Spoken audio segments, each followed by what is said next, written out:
down in the red zone in the fourth quarter.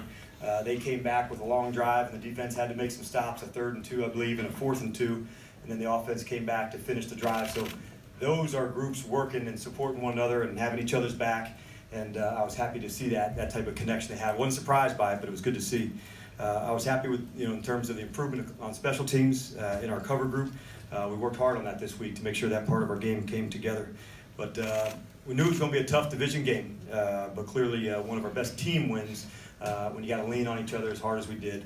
And I'm sure I'll answer a number of questions about Julio and his performance. But as great as the performance and numbers are, it's the competitor that he is that totally stands out. I wish you could experience him on the sideline, the aggressiveness in the hands that he has. He put up another big day, he and Matt also, certainly on 3rd down as well. So glad to open up the questions regarding the game and the division. Now, Coach, you got a little today. Four penalties today, clean game for you guys. You attacked them good. You didn't get the ball. You want to get the ball, but you still attacked them and clean game all overall with Julio and Muhammad doing that thing as well. Yeah, we had a sense that the turnover margin would come into effect in this game, and so we had owned it all the way until that spot. We didn't create any like we had hoped, but there were some areas that we think we can get a bunch better, and we're going to work like crazy to do that and see if our improvement as you're moving forward through the season. The goal is to get better as you're playing, and we got a number of things we think we can improve upon, and we've identified a few of those already, and we're going to keep working like crazy to do that. Offensive line, Garland and Schweitzer rotating in. We did. It was, and so it was something that we wanted to take a look at. Ben has certainly done a good job. We featured him some in the short yards and the goal line package. You've seen him do that, and so we just wanted to get him a chance to go in and compete as well. So, it was by design today. Coach, when Tampa they had the goal for the first time, it was a play with Dion Jones lined up as a quarterback. Can you explain that? When Dion was aligned outside? I'll have to go back and look at that one, but it may have just been a matchup technique that we were wanting to go in and feature. I can't speak on that play specifically, but there are times where we do match up different guys in different ways. Tampa's a unique team. They got long receivers, fast guys, backs that can get out of the backfield. And both teams, had injuries today that both, sides had to go and contend with. And so that's what, division, tough, hard battles are about. And it was going to be all the way to the end, and it certainly did.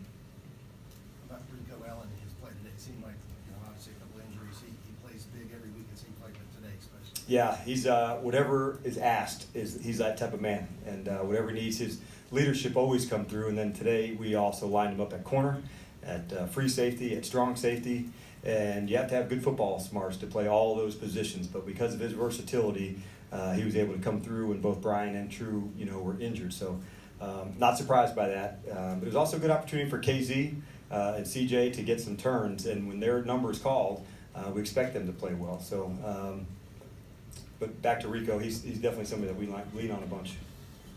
Coach, how much trust did you have in Mohamed Sanu to throw that pass to Julio in the first half? Afterwards, a ton. Quite a lot, actually. That's not something that we just put in this week. It's been something that we've had up, not just this season, but we've had it up last season as well. So sometimes you're just waiting for a look, that could happen.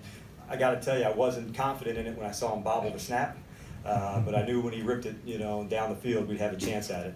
And he's a really good athlete. He can throw it, he can punt it, he can kick it, he can damn sure catch it. And but for today, I thought just some good 3rd down conversions by him, and that connection between Mo to Who, we were excited for that one. What about conversion on the 3rd down efficiency over the last couple of weeks, certainly? Well, we knew that was an area through the first half of the season that we weren't happy with, and so we've added some work into that spot, and we feel like we can still continue to grow in that area. And all the extra work that we do offense against defense, we do a 3rd down, we do red zone against one another.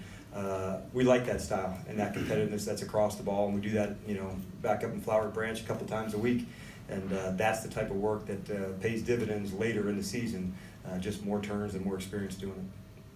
And Coach, I love how Tevin today, 19 carries, 97 yards today. Teron Ward running real good. I mean, even when Devontae comes back, you got a 3-headed monster now in the backfield there. Well, we can't wait to get Free back. So as far as being in the concussion protocol for him, we'll just have to wait and see. But it's what we expect from our guys. It's a very competitive group, both at running back and receiver. Just the style and the attitude, they want it and they want to go. But if you watch behind the scenes, the way they support each other is pretty strong too. And so we're especially pleased for Tevin today. Became a new dad very recently, and 2 times in the same day. And so we're really pumped for him, for today and for that moment. All right, thank you guys. All right, you guys have a good one. We'll see you this